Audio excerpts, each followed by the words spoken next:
Bonsoir à tous, bienvenue sur France 3 Normandie et sur France Bleu Normandie pour un nouveau débat de ces élections législatives 2024. À mes côtés, Laurent Philippot, journaliste à France Bleu Normandie. Bonsoir Laurent. Bonsoir Grégory, bonsoir à toutes et à tous. Alors ce soir encore, nous donnons la parole aux candidats de votre circonscription, en l'occurrence la 4e de l'heure ce soir. Mais avant de rentrer dans le vif du sujet, on va tout d'abord rappeler, Laurent, les règles de ce débat. Ce débat va durer 45 minutes avec deux thèmes principaux que nous avons choisis avec Grégory. Entre ces deux thèmes, une carte blanche, elle vous est personnelle. Les autres candidats pourront réagir à vos propositions. Et pour terminer, 1 minute pour tenter de convaincre les électeurs. 1 minute et pas 1 seconde de plus, on veille au grain. Merci Laurent. Autour de cette table ce soir, 4 candidats de la 4e circonscription de l'heure. Présentation est faite par ordre alphabétique. Et pour commencer, le député sortant PS. Bonsoir Philippe Brun. Bonsoir, merci de m'avoir invité. Il est candidat pour le Rassemblement national. Bonsoir Patrice Popper. Bonsoir à vous. Il était déjà candidat en 2022. Il se présente à nouveau pour ces législatives investies par Lutte ouvrière. Bonsoir Christophe Solal. Bonsoir. Et puis Anne Terlez, première adjointe au maire de Louviers et vice-présidente du département, candidate MoDem pour Ensemble. Bonsoir. Bonsoir messieurs. Merci à tous d'avoir répondu à notre invitation et d'accepter à la fois le jeu et les règles de ce débat. Ils sont 6 à se présenter dans cette 4e circonscription de l'heure. Voici quelques chiffres et données pour tout comprendre de ce territoire. C'est avec Arthur D. Vous voyez ici une photo de Louviers, c'est la commune principale de cette circonscription qui est la plus peuplée de l'Eure, avec 127 555 habitants. Et c'est aussi celle qui gagne le plus d'habitants dans le département, plus 3000 en 5 ans. Ces habitants, les chiffres de l'INSEE nous en disent beaucoup sur leur mode de vie. Ce sont plutôt des couples avec enfants qui vivent dans des communes rurales, le plus souvent en maison. Première catégorie socio-professionnelle, les ouvriers, alors que c'est la 3e au niveau national. Des actifs qui prennent beaucoup la voiture pour aller au travail, mais aussi pour aller chez le médecin, à la pharmacie, chez le dentiste, car l'accès aux équipements médicaux, il est bien plus mauvais que la moyenne nationale. Cette 4e circonscription, vous allez le voir, elle a été longtemps socialiste, de 1997 à 2017. Elle est passée La République en marche avant de rebasculer à gauche avec l'élection de Philippe Brun sur 5 circonscriptions dans l'Eure en 2022. C'est la seule qui n'était pas passée sous bannière RN. Voilà pour cet éclairage sur la 4e circonscription de l'Eure, celle de Grand-Bourtereau, de Louviers, Pont-de-l'Arche ou encore Val-de-Reuil. Alors 2 thèmes ont été identifiés pour ce débat et on va commencer par celui qui préoccupe le plus les Français, celui de l'inflation et du pouvoir d'achat. On va commencer par vous, Philippe Brun. Vous êtes le député sortant de cette 4e circonscription. Alors, quelles sont vos propositions en faveur du pouvoir d'achat sur un territoire, on va le rappeler, qui a accueilli le grand débat national, c'était en 2019, qui faisait suite, lui, à la crise des Gilets jaunes. Effectivement, grand débat organisé en 2018. Et qu'est-ce qui a été fait, des propositions faites dans les cahiers de doléances, qu'est-ce qui a été fait, des remarques faites par les habitants, en vérité, pas grand-chose. Ce que me disent les gens dans les foires à tout le week-end auxquels je vais, sur les marchés, dans les réunions que j'organise, j'en ai fait 52 sur les 2 dernières années dans les villages de la circonscription, c'est que le travail ne paye pas suffisamment. Il faut que le travail paye mieux. Et les gens dans la circonscription, ils n'ont que leur travail pour vivre. Alors il faut d'abord, évidemment, permettre la hausse des salaires. Il y a beaucoup de personnes qui en parlent, y compris le président du MEDEF qui dit qu'il va falloir y travailler. La hausse des salaires, une conférence salariale nationale, branche par branche, pour discuter ensemble, syndicats de patrons, syndicats de salariés, avec l'État au milieu, pour discuter d'une hausse générale des salaires. Et puis il y a bien sûr la question de la hausse du SMIC. La hausse du SMIC, elle ne peut pas se faire sans compensation pour les petites et moyennes entreprises. On voit bien aujourd'hui les difficultés de marge pour nos commerces de proximité. Et on ne peut pas tuer nos commerces de proximité en une augmentation de SMIC sans des exonérations de cotisations sociales pour la permettre. Hausse de 14% du SMIC, c'est quand même important. Voilà, une hausse du SMIC, mais qui doit être compensée vraiment pour les petites et moyennes entreprises. Moi, je vois trop aujourd'hui de commerces de proximité qui sont en difficulté. On ne peut pas leur imposer une hausse de SMIC. Pareil, c'est la fermeture de boulangeries, c'est la fermeture d'un certain nombre de commerces. Il faut faire cette hausse de SMIC, mais il faut la compenser. Moi, je dis, aujourd'hui, notre protection sociale, elle est financée exclusivement par le travail. Elle doit aussi être financée par le capital. Il n'est pas normal aujourd'hui que les dividendes soient taxés seulement à 30%, quand dans le même temps, le travail est surtaxé. Aujourd'hui, les salariés sont surtaxés. Donc moi, je propose, comme Alain Minc, qui n'est quand même pas un économiste bolchevique, d'augmenter le prélèvement forfaitaire unique sur les revenus de capital de 30 à 40%. Et ça nous permettra de financer cette hausse du SMIC sans hausse finalement de charges pour les entreprises. Patrice Popper, candidat du Rassemblement national, quelles sont vos mesures, vous, pour le pouvoir d'achat ? Alors, d'abord, avant de parler du pouvoir d'achat, je crois qu'il faut d'abord faire un constat économique. Notre pays est exsangue aujourd'hui. Nous avons un déficit pour 2023 de plus de 150 milliards d'euros. Nous avons une dette... La France a été rappelée à l'ordre d'ailleurs. La France, tout à fait, vous pouvez le souligner. La France a été rappelée à l'ordre très récemment et nous serons certainement sanctionnés. Nous avons un endettement de plus de 3 000 milliards d'euros. Nous avons des taux de prélèvement obligatoires de plus de 45%. Nous sommes le pays le plus fiscalisé, que ce soit en Europe ou dans l'OCDE. Donc ça, c'est le pouvoir d'achat. C'est le premier point. S'agissant du pouvoir d'achat, pour définir effectivement des hausses et pour permettre effectivement aux gens de répondre à cette inflation qui résulte du Covid, puis de la guerre en Ukraine. Nous l'avons tous vu effectivement, que ce soit l'énergie, les matières premières, l'alimentation. Nous l'avons tous constaté, ce problème de l'inflation. Particulièrement en matière alimentaire, les prix ont augmenté de plus de 20%. L'énergie, ça a été plus de 30% pour l'électricité. Le pétrole, c'est plus de 100%. Donc, il y a des propositions à faire. Avant, néanmoins, de faire ces propositions, je crois qu'il faut quand même connaître la réalité de notre situation. Voilà, le constat. Il y a des solutions. Alors, les solutions, en tous les cas, pour le Rassemblement national et dans l'urgence et dans l'immédiat, c'est d'abord de baisser la TVA, effectivement, sur les produits d'énergie. C'est l'essence, c'est le fuel, c'est l'électricité. De 20 à 5,5%. Exactement, tout à fait. C'est la proposition que porte Jordan Bardella dans le cadre de son programme, c'est de baisser immédiatement cette TVA. Et ensuite, et en fonction... Et comment vous allez faire alors qu'il y a un cadre réglementaire européen ? Non, le cadre... Bruxelles risque de mettre son veto, vous le savez. Bruxelles risque de mettre son veto. Nous expliquerons effectivement pourquoi nous sommes obligés d'en arriver là. Il y a des choix à faire. L'Europe est là pour nous aider. On est européens, on travaille tous ensemble, mais je pense qu'en expliquant la situation et pourquoi nous voulons cette baisse de TVA, je pense que nous pourrons l'obtenir. Je crois qu'il faut prendre l'initiative. Sans initiative, de toute façon, il ne se passera rien. Anne Terlez, vos solutions, vous, pour défendre le pouvoir d'achat des habitants de la circonscription ? La question du pouvoir d'achat, vous l'avez dit, c'est la première préoccupation des Français en général et des habitants de la 4e circonscription de l'Eure. L'enjeu, c'est en fait de gagner plus et de dépenser moins. Gagner plus, nous souhaitons le permettre, notamment en revalorisant les salaires, compris entre le SMIC et 2 500 € en accompagnant les entreprises. C'est également la question de la prime dite d'activité, de pouvoir d'achat qui a été mise en place il y a 1 an et qui a permis à 6 millions de Français de bénéficier de environ 800 € supplémentaires. Et puis vous voulez relever le plafond, c'est ça ? Et nous souhaitons relever le plafond, absolument. Également l'indexation des retraites sur l'inflation, c'est-à-dire que si le coût de la vie augmente, alors les retraites augmenteront également. Mais pas les salaires sur l'inflation. Je pense que pour l'instant, il ne faut pas faire de fausses promesses et raser gratis. Voilà, il faut avoir un programme réaliste économiquement et ne pas faire de fausses promesses aux Français. Ensuite, il faut dépenser moins. Dépenser moins, ça veut dire qu'il faut agir sur les 2 postes budgétaires les plus importants pour les ménages français, c'est-à-dire se loger et se déplacer. Pour se loger, eh bien, il va falloir que l'on travaille sur cette question du logement. C'est 15% de factures d'électricité en moins dès l'automne prochain. Ça représente environ 200 € de dépenses en moins. C'est évidemment la question de la rénovation des logements. Isoler son logement, changer son mode de chauffage, c'est la meilleure énergie qu'on ne dépense pas.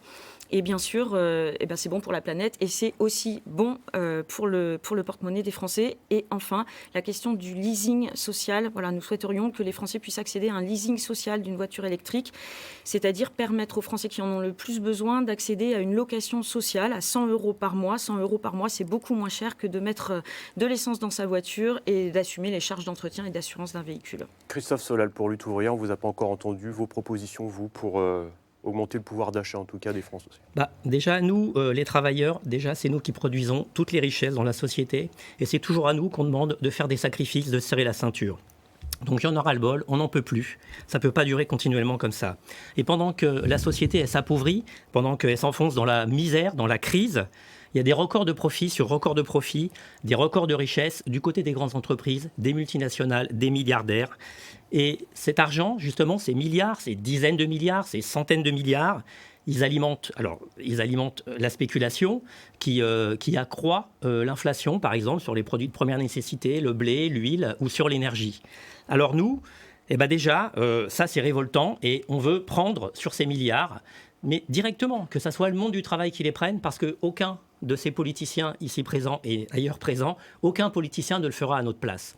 Moi, ce qui me révolte, oui. Philippe Brun, il faut taxer, et taxer qui? Les plus riches? Je n'ai pas parlé de taxer, j'ai parlé de prendre directement. Mais prendre, c'est-à-dire voler? Non, pas voler.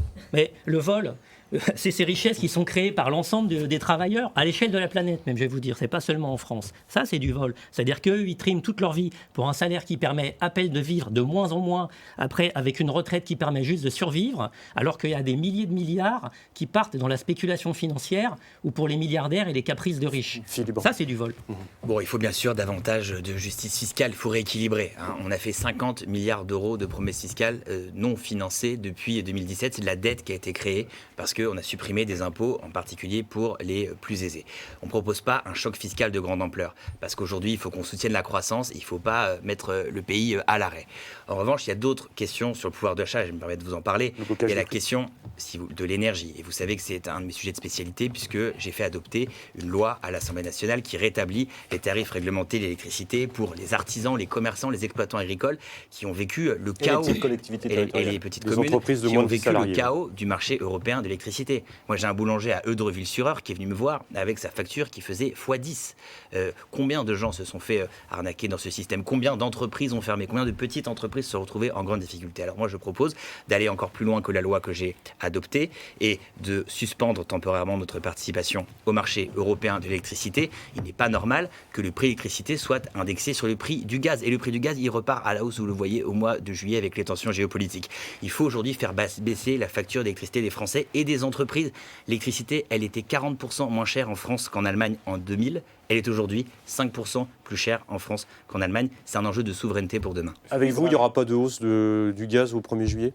Il faut rétablir les tarifs réglementés du gaz. Moi, j'ai voté contre. C'était au mois de juillet de l'année dernière, la fin des tarifs réglementés du gaz. Mais il est évident qu'on maîtrise moins bien le prix du gaz, sur lequel nous n'avons pas beaucoup de contrôle, que le prix de l'électricité. Aujourd'hui, notre électricité, elle sort à 60 € du mégawatt de nos centrales nucléaires. EDF la vend à 42 € du mégawatt à ses concurrents. Et vous, au tarif réglementé, nous, on la paye à 300 € du mégawatt. Et les entreprises ou les gens qui sont dans les offres de marché, parfois 500, parfois 600, parfois 800 € du mégawatt. Tous ces profits qui ont été faits sur le dos des gens, oui, je le dis avec fermeté, il faut les taxer, ils doivent revenir. C'est une rente indue qui a été prélevée sur les Français. Justement, la baisse des factures d'électricité est prévue par la majorité présidentielle. Ça a été présenté dans le programme législatif en février 2025. Une baisse de 10 à 15%. Anne Terlez, vous êtes la candidate MoDem. J'ai l'impression, pourquoi on ne l'a pas fait avant? L'argent qu'il n'y avait plus il y a 3 mois, on le trouve maintenant pour ces élections législatives? Il y a la question du marché européen de l'électricité. On l'a dit, il sera bien difficile. Il est compliqué d'en sortir. On est quand même avec des partenaires européens. Je pense qu'il ne faut pas promettre ce qui n'est pas tenable. Il ne faut pas raser gratis. On a parlé tout à l'heure, on a dit tout à l'heure que rien n'avait été fait depuis 2017. Je pense que c'est archi faux. On a quand même supprimé la taxe d'habitation. On a supprimé la redevance télé. On a protégé les Français pendant la crise sanitaire. Ce n'est pas rien. Et aujourd'hui, nous allons de toute façon faire des choix importants pour la nation. Aujourd'hui, la question du pouvoir d'achat est importante. Il faut pouvoir protéger ce pouvoir d'achat. Il faut gagner plus. Et c'est vrai que le partage de la valeur est une question prédominante. D'ailleurs, les députés du groupe MoDem l'ont porté. On fait entendre leur voix très forte. En premier, le président du groupe, Jean-Paul Mattei. Et c'est dire aussi la liberté de ton et d'opinion du MoDem au sein de ce bloc central. Et puis, nous devons être pragmatiques et rester aussi dans cette alliance européenne qui permet à la France aujourd'hui de tenir son rang mondial. Patrice Popper, très rapidement, candidat Oui, du Rassemblement une national. observation, quand j'écoute effectivement M. Brun qui nous parle de fiscalité, le programme quand même du nouveau Front populaire, c'est d'augmenter les tranches d'imposition et de créer 14 tranches supplémentaires et avec une tranche qui irait jusqu'à 90% d'imposition. Alors c'est effectivement des choix, c'est pas forcément ceux que porte le Rassemblement national. Ensuite sur les rémunérations, c'est ça effectivement, on est tous d'accord sur ce postulat, le travail doit payer. Monsieur Sarkozy nous disait à l'époque travailler plus pour gagner plus. Je crois qu'on est encore dans cette logique-là. Et le Rassemblement national également porte ce projet en proposant effectivement une hausse de 10% des salaires jusqu'à 3 fois le SMIC. Donc nous sommes tous, mais il ne s'agit pas de faire des propositions contraintes, ne pas obliger les entreprises parce que nous savons aujourd'hui qu'il n'y a pas que des multinationales, il n'y a pas que les entreprises du CAC 40, le tissu économique c'est essentiellement des petites entreprises, que ce soit des commerçants, des artisans, des agriculteurs, surtout dans le département de l'Eure. Madame, messieurs, on en reste là pour ce thème du pouvoir d'achat. Je vous redonnerai la parole dans un instant, Christophe Solal. On va s'intéresser à un autre thème de cette campagne des législatives. Mais avant cela, place aux cartes blanches. Nous allons vous interroger sur un thème qui vous est cher, un thème que vous voulez peut-être porter jusqu'à l'hémicycle. On va procéder là encore par ordre alphabétique et on va commencer par vous, Philippe Brun. De quoi vous voulez nous parler ? Je vais vous parler d'un sujet qui va arriver très vite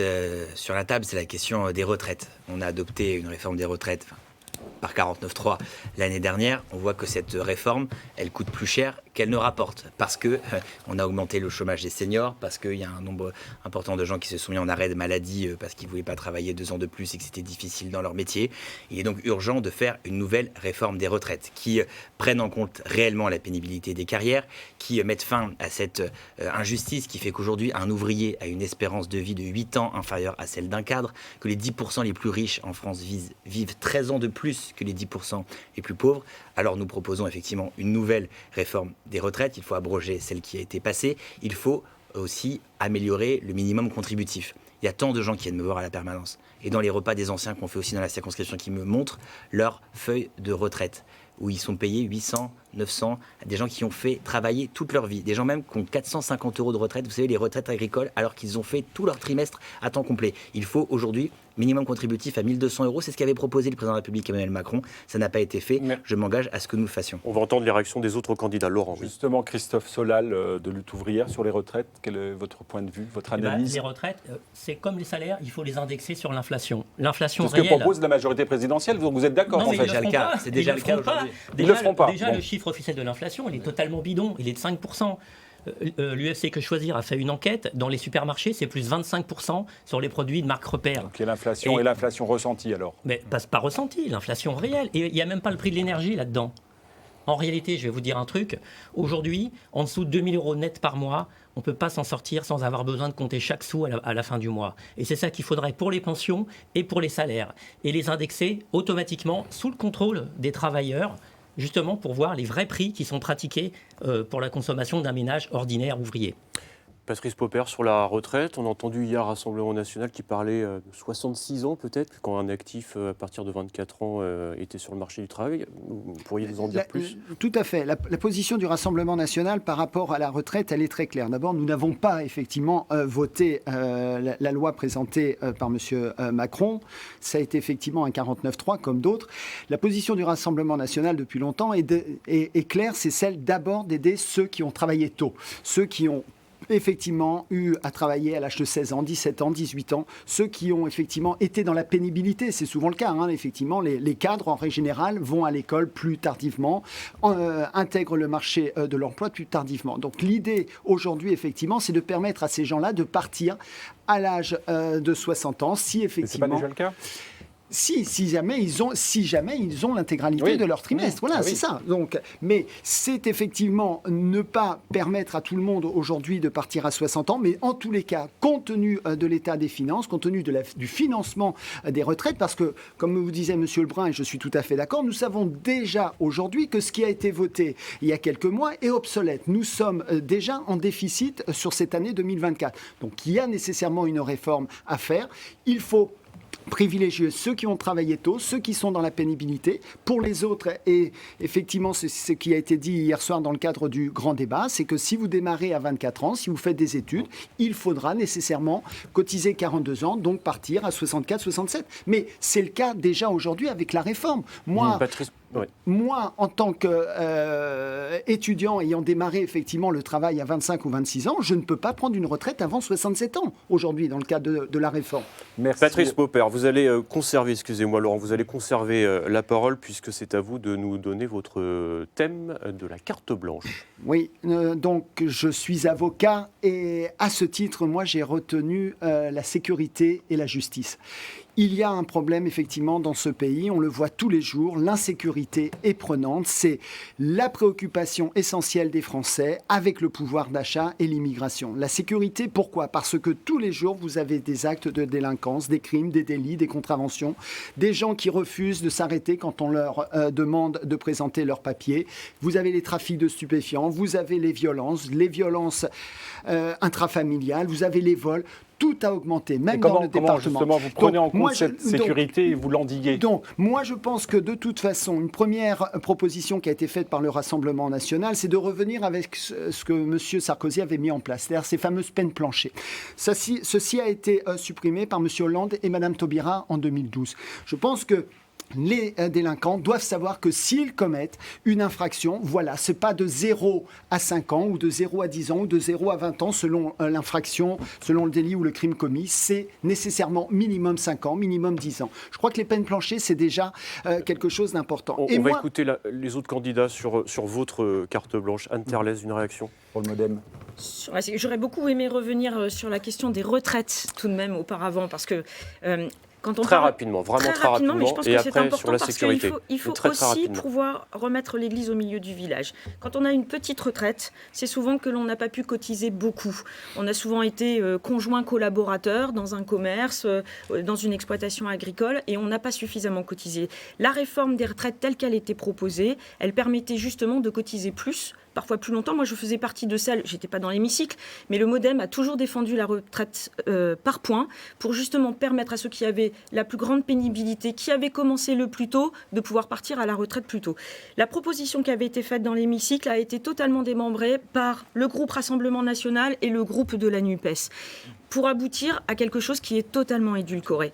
Demain, il faudra s'y remettre. Et d'ailleurs, le Rassemblement national, là, depuis 2 jours, revient sur les propositions qu'il avait faites.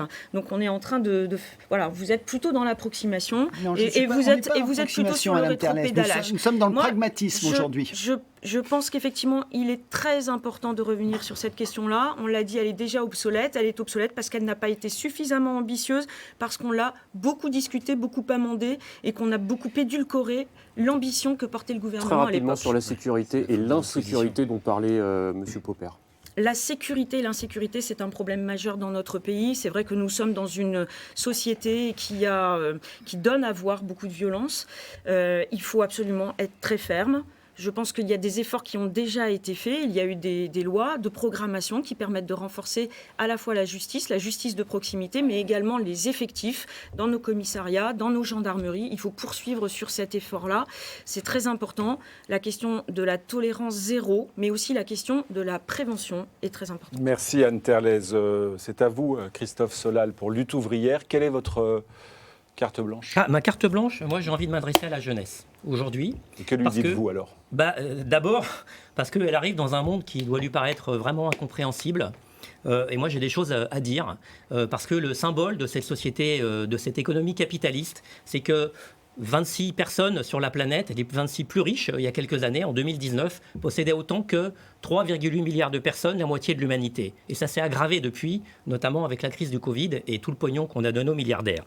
Alors, on parle d'écologie aussi. C'est plus profitable aujourd'hui de produire en polluant que de produire sans polluer. C'est pour ça que la loi du profit, quelles que soient les conséquences pour l'humanité, pour la planète, c'est quelque chose qui entraîne la société dans une spirale descendante dont on ne sortira pas sans sortir du capitalisme. Voilà. Alors les capitalistes, ils ont quand même aussi une autre technique, c'est qu'ils mettent les travailleurs en concurrence les uns avec les autres. Le RN, par exemple, qui dénonce les travailleurs étrangers, il n'y a pas que le RN d'ailleurs, hein, mais principalement le RN, parce que la gauche aussi, Macron, ils s'y mettent aussi chacun leur tour. Moi je dis, un travailleur, il a besoin de quoi ?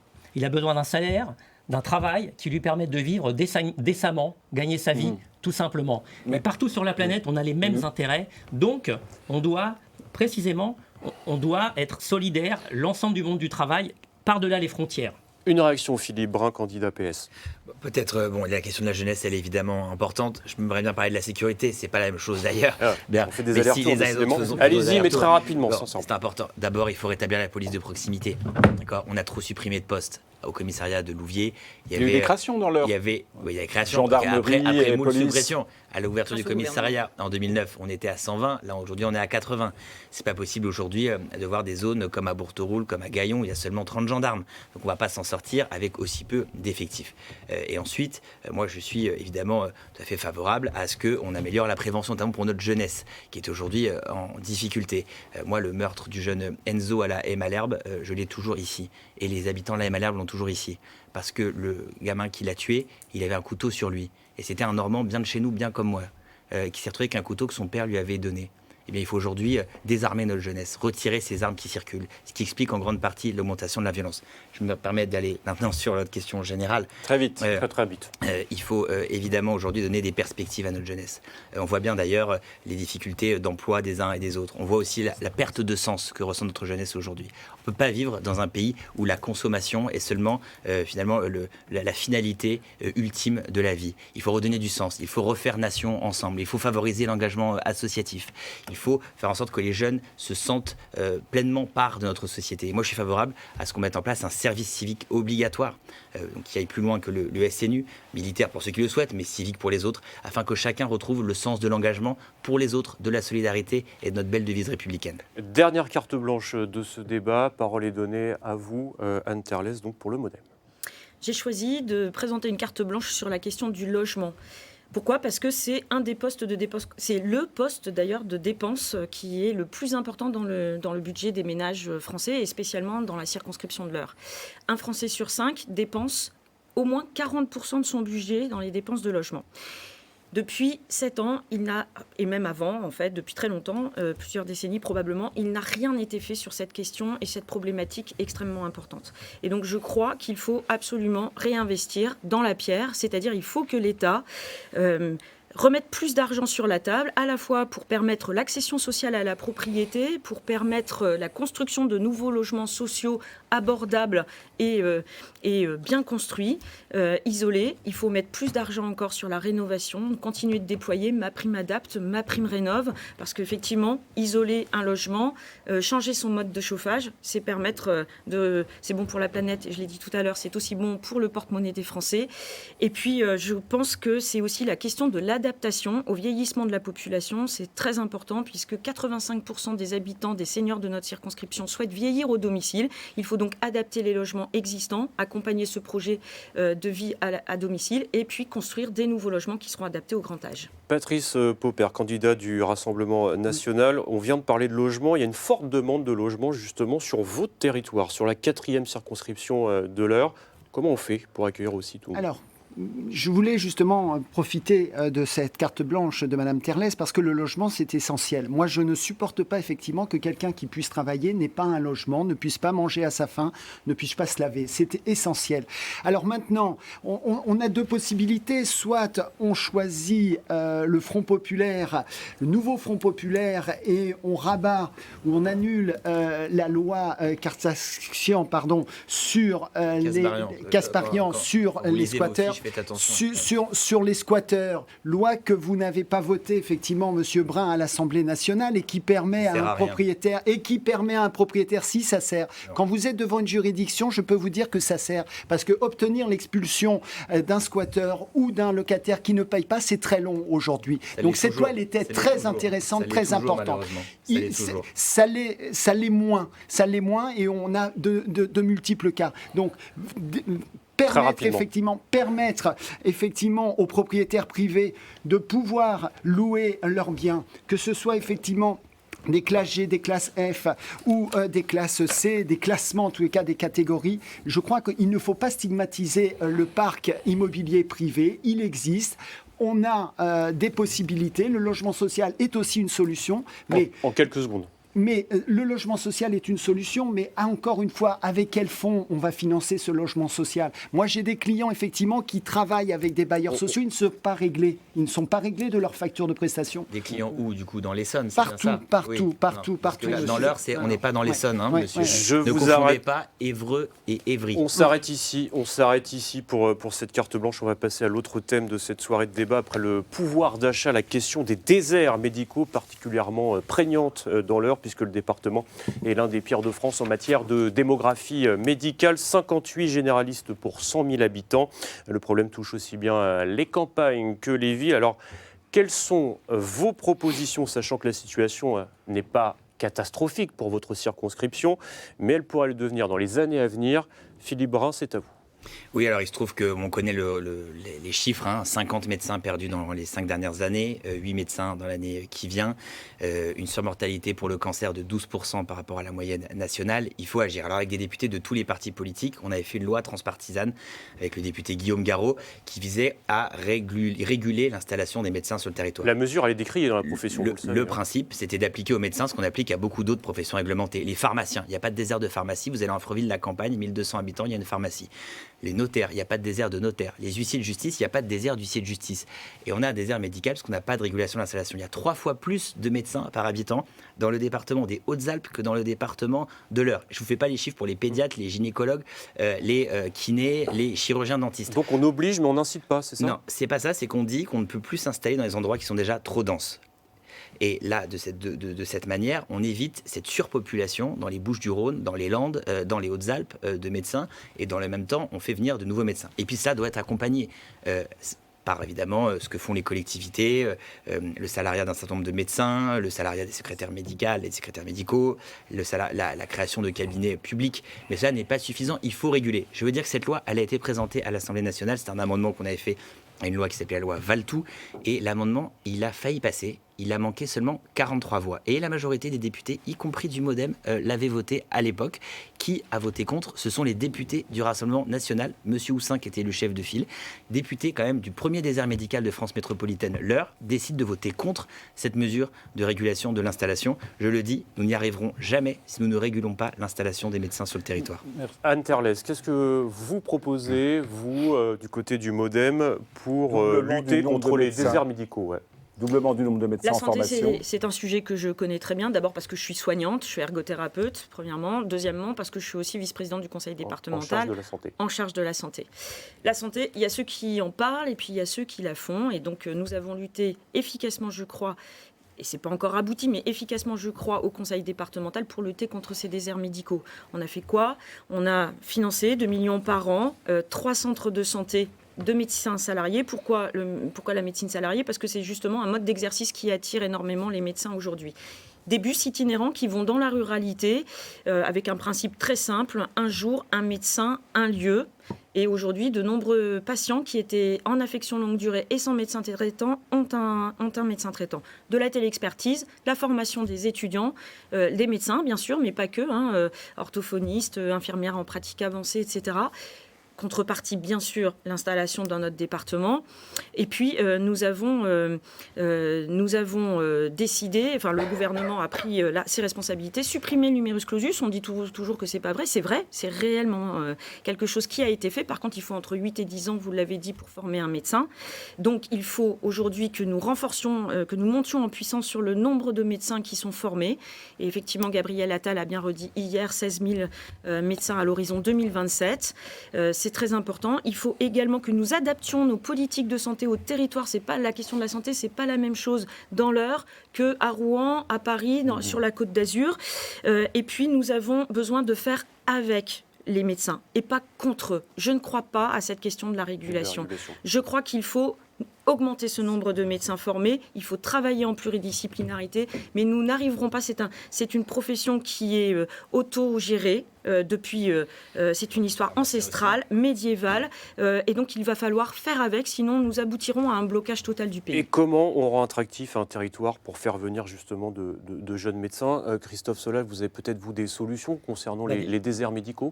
Déjà, moi je pense qu'il faut des mesures d'urgence, parce qu'on en est là aujourd'hui. Dans ces mesures d'urgence, déjà réouvrir tous les centres de santé, les hôpitaux, les cliniques, les maternités qui ont fermé, parce que dans le pays, il y en a quand même des centaines. En créer là où c'est nécessaire. L'argent, il existe pour ça, c'est pas un problème, c'est une question de choix. Il faut aussi embaucher massivement dans la santé, dans les hôpitaux, parce que les conditions de travail sont tellement insupportables aujourd'hui que les gens, ils partent des hôpitaux, ils n'en peuvent plus, ils sont fracassés par le boulot. Et aussi, tout à l'heure, on parlait des médecins.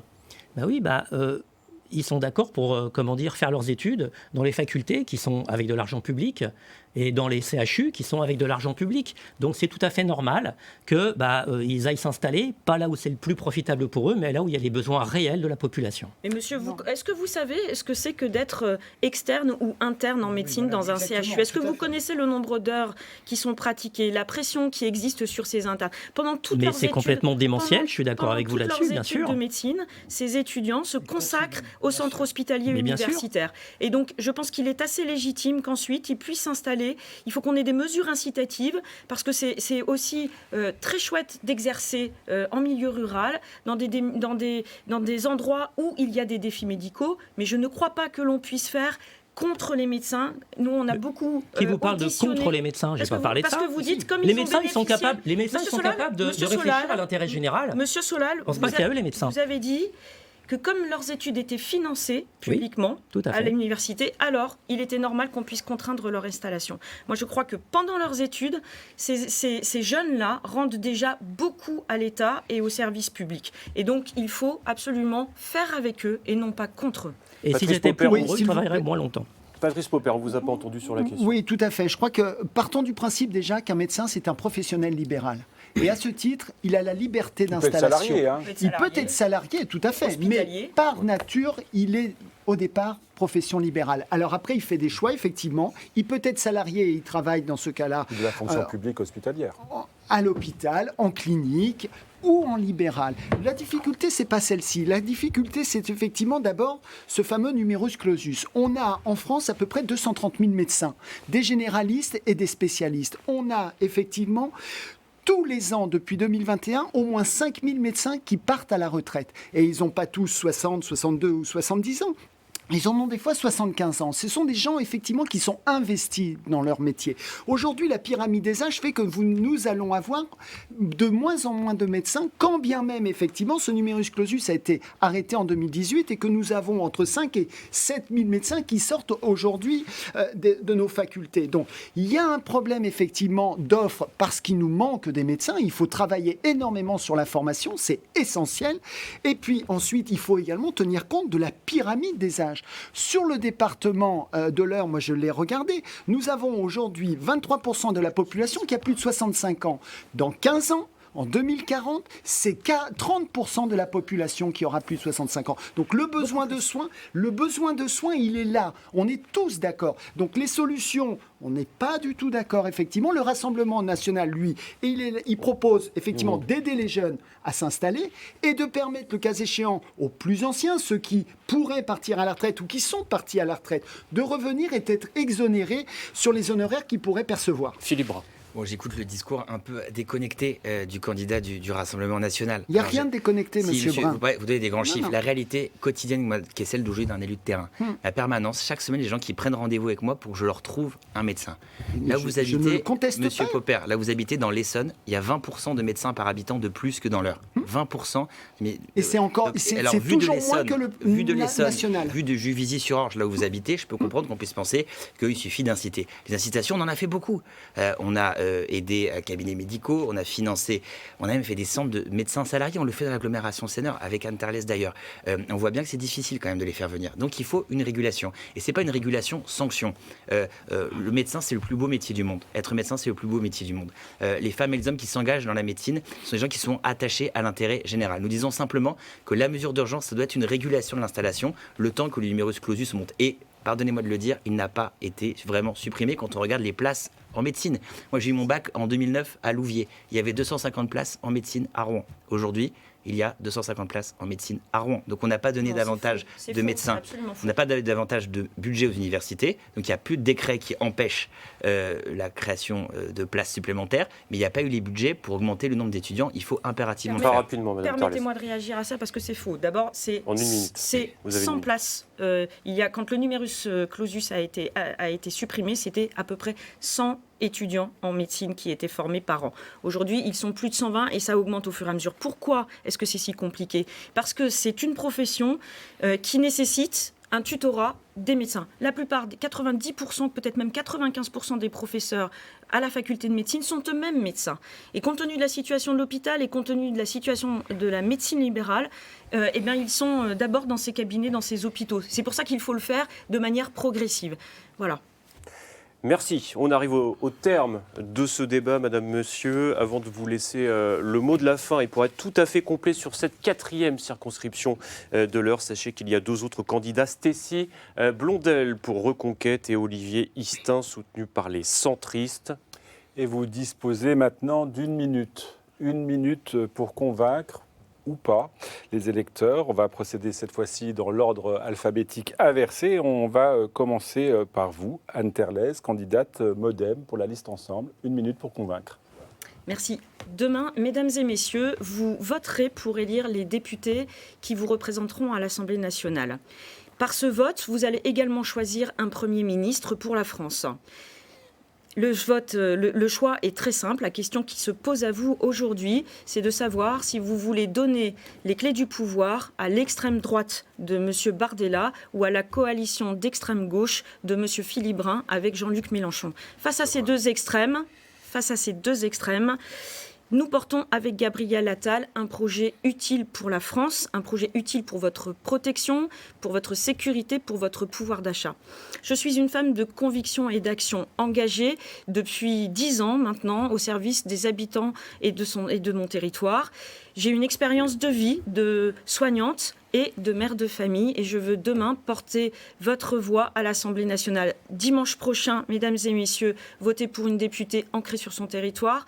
Merci. Votez pour le seul choix utile face aux extrêmes dès le premier tour. Merci Madame Terlez. Christophe Solal pour Lutte ouvrière, c'est à vous, vous avez 1 minute pour convaincre. Eh bien, dimanche, il faut voter pour quelqu'un du camp des travailleurs, pour l'un des vôtres, quelqu'un qui partage la même vie que vous, qui est confronté aux mêmes problèmes, quelqu'un qui milite contre cette société capitaliste complètement injuste, complètement aberrante, qui marche sur la tête, qui enfonce l'humanité entière dans les crises et dans les guerres sans fin. Le RN, de son côté, il dresse les travailleurs français contre les travailleurs étrangers. Ça, c'est un poison. Et je pense que pas une seule voix d'un travailleur conscient ne doit aller dans ces élections sur les candidats du Rassemblement national. Du côté du Nouveau Front Populaire, écoutez, les partis qui sont dedans, ils ont gouverné, ils ont trahi de multiples fois. Voilà. Alors, comme barrage à l'extrême droite, je pense qu'on fait mieux. Je pense qu'à chaque fois, ils nous parlent de barrage à l'extrême droite. C'est plutôt une autoroute qu'ils lui construisent en poussant des électeurs dans les bras de l'extrême droite. Alors, votez pour des militants qui seront là encore après les élections, qui militeront tous les jours. Merci. Patrice Popper, c'est à vous, vous avez 1 minute. Oui, merci. Je voudrais tout d'abord m'étonner qu'on puisse effectivement faire part d'ostracisme et me reprocher d'être de la région parisienne. Je suis candidat pour le Rassemblement national. J'ai été investi par le Rassemblement national et ses adhérents. Et je trouve effectivement que j'ai ma place dans cette circonscription. Je n'y vois aucune difficulté. Maintenant, effectivement, les électeurs auront un choix à faire dimanche prochain. Le choix, c'est effectivement où on continue avec M. Macron, avec ses mensonges, avec ses trahisons, ou bien nous allons vers le Front populaire, vers la NUPES numéro 2, avec ses excès également. Voilà, le choix, c'est celui-ci. Nous portons un projet de sécurité, de défense, de pouvoir d'achat, de lutte contre l'immigration, tout ce qui n'avait pas été fait depuis toutes ces années et qui nous fait que nous avons beaucoup d'espoir à partir de dimanche. Merci Patrice Popper. Et pour finir, Philippe-Brun, candidat PS, c'est à vous. Mesdames, Messieurs, mes chers concitoyens, il y a 2 ans, vous m'avez fait l'honneur insigne, moi, le jeune juge de Louviers, âgé de 30 ans, de faire de moi votre représentant à l'Assemblée nationale. J'ai beaucoup travaillé depuis 2 ans, fait adopter des lois en votre nom, fait adopter des amendements écrits avec vous dans des réunions, dans des villages, dans les foires à tout, sur les marchés. Ce travail, je veux le continuer aujourd'hui avec votre soutien. Je suis certes soutenu par l'Union de la gauche, mais aussi par une large coalition d'élus locaux qui veulent que je continue à les défendre à l'Assemblée nationale. 40 maires de la droite et du centre appellent à voter pour moi dès le premier tour. Je ne suis prisonnier d'aucun appareil partisan, prisonnier d'aucun clan. J'aurai à cœur de défendre à l'Assemblée nationale l'intérêt national et une politique de sursaut patriotique, alors que notre nation est en danger. J'ai besoin de vous pour faire vivre le projet républicain, les valeurs de notre belle nation française et dire plus que jamais ce soir que vive la République et vive la France. Merci beaucoup Philippe Brun et merci à tous d'avoir participé ce soir à ce débat. Les législatives, ça continue sur France 3 Normandie et sur France Bleu Normandie. Autre débat dans un instant, toujours en compagnie de mon confrère Laurent Philippot. Il concernera la 5e circonscription de l'Eure. Merci et à tout de suite.